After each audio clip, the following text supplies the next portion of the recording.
ఒక జాము సేపు దేవుని స్తుతించేవారంట, ఒక జాము సేపు పాపాలు ఒప్పుకొనేవారంట, ఒక జాము సేపు ప్రార్థన చేసేవారంట. ఎంతగా జాము అంటే ఎంతసేపో తెలుసా? 3 గంటలు. అక్షరాల 3 గంటలండి, అక్షరాల 3 గంటలు. మనం ఒక జాము సేపు కాదు కదా, జాములో సగం సేపు కూడా ఉండలేకపోతున్నాం. దేవునామ స్తోత్రం. హల్లెలూయా హల్లెలూయా హల్లెలూయా. ఎక్కువ సమయం తీసుకొని కానీ కొద్ది నిమిషాలు దేవుని వాక్యం చూడదాం. ప్రేమ వల్లరా, 1 పేతురు 2వ అధ్యాయం 1 పేతురు 2వ అధ్యాయం 9వ వచనం చదవండి త్వరగా తీసి. 1 పేతురు 2వ అధ్యాయం 9వ వచనం. మీరు చీకటిలో నుండి అయితే మీరు చీకటిలో నుండి ఆశ్చర్యకరమైన తన వెలుగులోనికి ఆశ్చర్యకరమైన తన వెలుగులోనికి మిమ్మల్ని పిలిచిన వాని పునాది శైలిలో ప్రచురణ చేయ నిమిత్తము ఏర్పరచబడిన వంశమును రాజులైన యాజక సమూహమును పరిశుద్ధ జనమును దేవుని సొత్తైన ప్రజలున్నాయి ఉన్నారు. అంతే.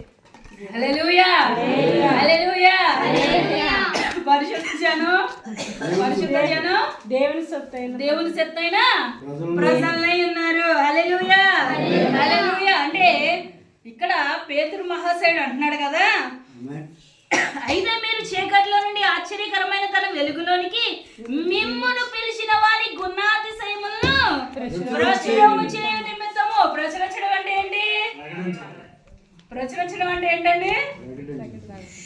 ప్రకటించడం, వెల్లడించడం, తెలియపరచడం. ఏదన్నా ఒక చోట ఏదైనా మంచి కార్యం జరిగింది అనుకోండి, లేదు మనకి అర్థమయ్యే విధంగా చెప్పాలంటే ఎక్కడన్నా కొత్తగా షాపింగ్ మాల్ ఓపెన్ చేశాడు అనుకోండి, ఆఫర్లు ఉన్నాయి అనుకోండి, తెలుస్తుందా? తెలీదా? తెలుస్తుంది. ఎందుకు? పొద్దు నుంచి సాయంత్రం వరకు ఆడు ఏం చేస్తాడు? పైకెట్టేసి మోదలు కొట్టేస్తాడు. మనకు అది ఎంత ఎక్కి వరకు ఆడు తిరుగుతాడంటే ఆ రోజు ఓపెనింగ్ రోజులు మనం షాపింగ్ మాల్కి వెళ్ళిపోవాలి. ఏంటి వాడు చేసే ప్రచురణ అలా ఉంటుంది. అవునా? అంటే కొత్తగా ఎక్కడన్నా పెట్టాడు అంటే తెలుస్తుందా? తెలీదా? దేవుని స్తోత్రం. హల్లెలూయా హల్లెలూయా హల్లెలూయా హల్లెలూయా. అంటే ఏదైనా కొత్తగా వచ్చినాయి అనుకోండి, తాడేపల్లిగూడెనికి కొత్తగా చాలా వచ్చినాయి. తెలుసా తెలీదా మీకు? తెలుసండి. ఏమేమి వచ్చినాయి?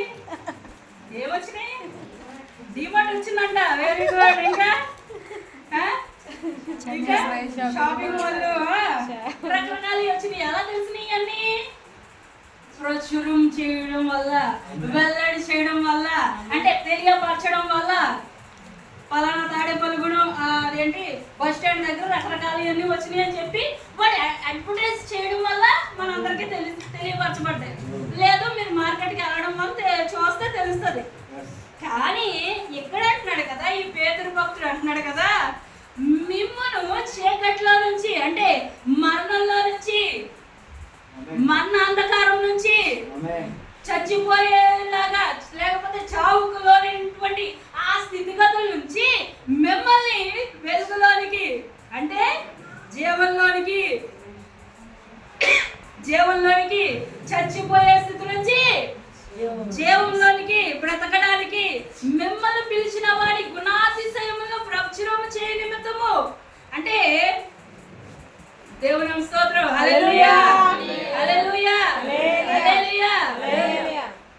మనల్ని ఎవరైతే పిలిచారో ఆయన యొక్క గుణాతిశయాలను ఏం చేయాలంట? మనం ప్రచురం చేయాలంట. గుణాతిశయాలంటే ఆయన గుణగణాలు, ఆయన లక్షణాలు, ఆయన స్వభావం. ఏమండి?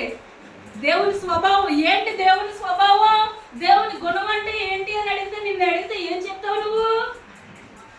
దేవుని గుణం ఏంటి? దేవుని గుణం ఏంటి? దేవుని గుణం ఏంటి? అమ్మ, దేవుని గుణం ఏంటి? ఏమేం చేయడం దేవుని గుణం? సహాయం చేయడం దేవుని గుణం. కనికరం